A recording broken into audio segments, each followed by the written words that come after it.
Hello friends, तो जैसा कि यहाँ पे देख सकते हैं मेरे पास बहुत सारे ट्रांजिस्टर हैं, मॉसफेट है, आईजीबीटी है।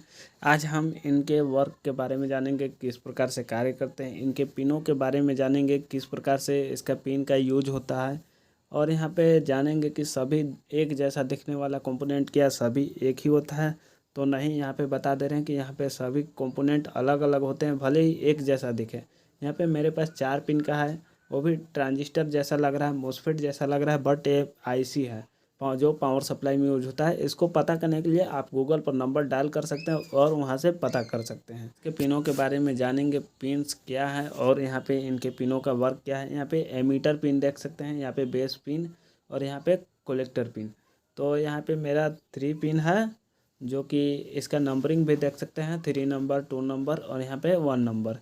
ये मेरा ट्रांजिस्टर के पिन्स में भी देख सकते हैं। यहाँ पे ऊपर से नंबरिंग के साइड से देखें तो यहाँ पे लेफ्ट साइड से मेरा 1 नंबर होता है, 2 नंबर होता है और यहाँ पे राइट साइड जाते जाते मेरा 3 नंबर पिन होता है। तो यही मेरा दिखाया हुआ है पिन्स का नेम, कि क्या नाम है उन पिनों का। तो यहाँ पे कोलेक्टर और एमीटर का काम है कि करंट फ्लो कराना, और यहाँ पे बेस को का काम है कि ट्रांजिस्टर को ऑन कराना। तो ट्रांजिस्टर ऑन कब होगा? पी चैनल यदि ट्रांजिस्टर है तो हमें उसमें पी चैनल यानी कि पॉजिटिव सप्लाई देना होगा बेस पर, तभी मेरा ट्रांजिस्टर ऑन होगा। तो यहाँ पे आप देख सकते हैं तीर का निशान जो कि अंदर की तरफ जा रहा है, तो ये मेरा एन चैनल ट्रांजिस्टर है। और यदि यही तीर का निशान बाहर की तरफ जाता है एमीटर से, तो यहाँ पे पी चैनल ट्रांजिस्टर की पहचान होगा। तो यही सिंबल में इन दोनों का डिफरेंस है। तो यहाँ पे पी चैनल ट्रांजिस्टर में हमें पॉजिटिव सिग्नल देने होते हैं बेस पर, और यहाँ पे एन चैनल ट्रांजिस्टर में हमें निगेटिव सिग्नल देने होते हैं बेस पर।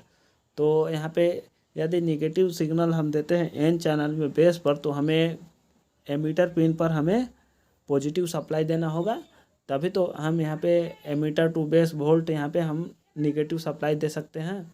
तो यहाँ पे ज़्यादा से ज़्यादा हम बेस पर 5 वोल्ट दे सकते हैं। हर ट्रांजिस्टर का अलग अलग अपना वोल्टेज होता है।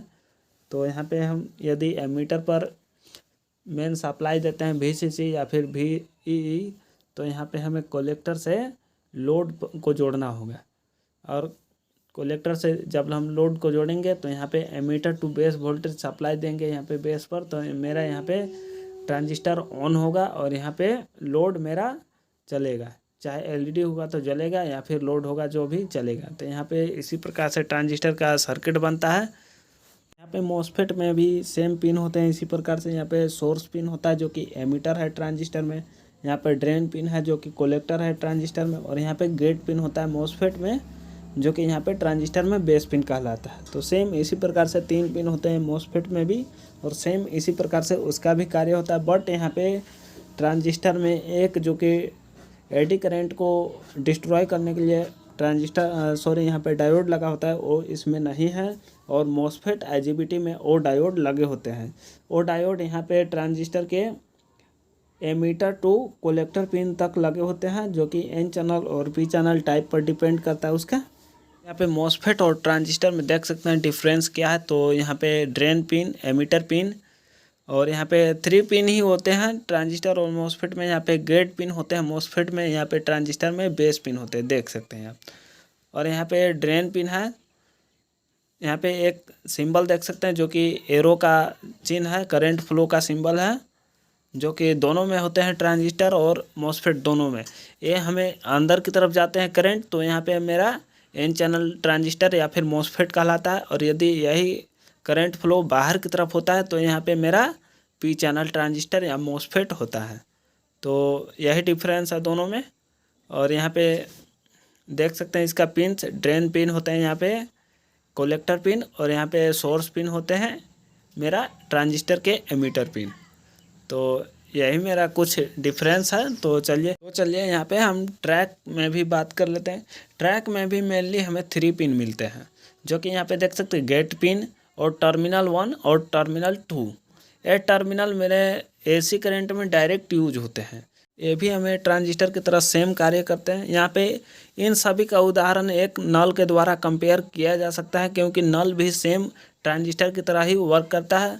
तो यहाँ पे नल के बल्ब को जिस प्रकार से हम खोलते हैं, उसी प्रकार से मेरा जो वाटर का फ्लो है वो ज़्यादा होता है, और जिस प्रकार से जैसे जैसे हम टाइट करते हैं वैसे वैसे हम यहाँ पे देख सकते हैं कि मेरा वाटर का फ्लो कम होता है। तो सेम इसी प्रकार से ट्रांजिस्टर में भी होता है। यदि ट्रांजिस्टर के बेस पिन पर हम वोल्टेज को जैसे जैसे कम करेंगे वैसे वैसे मेरा आउटपुट वोल्टेज कम देगा, और जैसे जैसे इसका हम वोल्टेज को बढ़ाएंगे वैसे वैसे मेरा यहाँ पे आउटपुट ज़्यादा देगा। तो यहाँ पे एक लिमिट होता है दोनों का, जैसा कि नल में भी एक लिमिट के द्वारा हम उससे ज़्यादा टाइट नहीं कर सकते, उसी प्रकार से बल्ब में भी होता है कि उससे ज़्यादा वोल्टेज हम नहीं दे सकते हैं। ज़्यादातर ट्रांजिस्टर में 5 वोल्ट से ज़्यादा हम बेस पर नहीं दे सकते हैं। तो चलिए ट्रांजिस्टर को हम देखते हैं किस प्रकार से कार्य करते हैं। हमने यहाँ पे एक छोटा सा सर्किट बना लिया है और एक ट्रांजिस्टर के बेस पिन पर हम वोल्टेज को अप्लाई कर रहे हैं।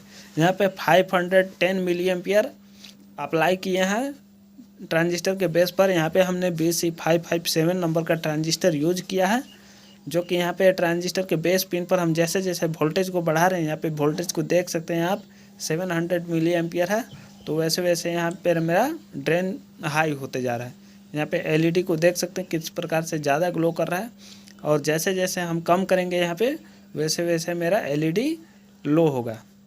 तो यहाँ पे देख सकते हैं अभी हम बढ़ा रहे हैं इसका वोल्टेज,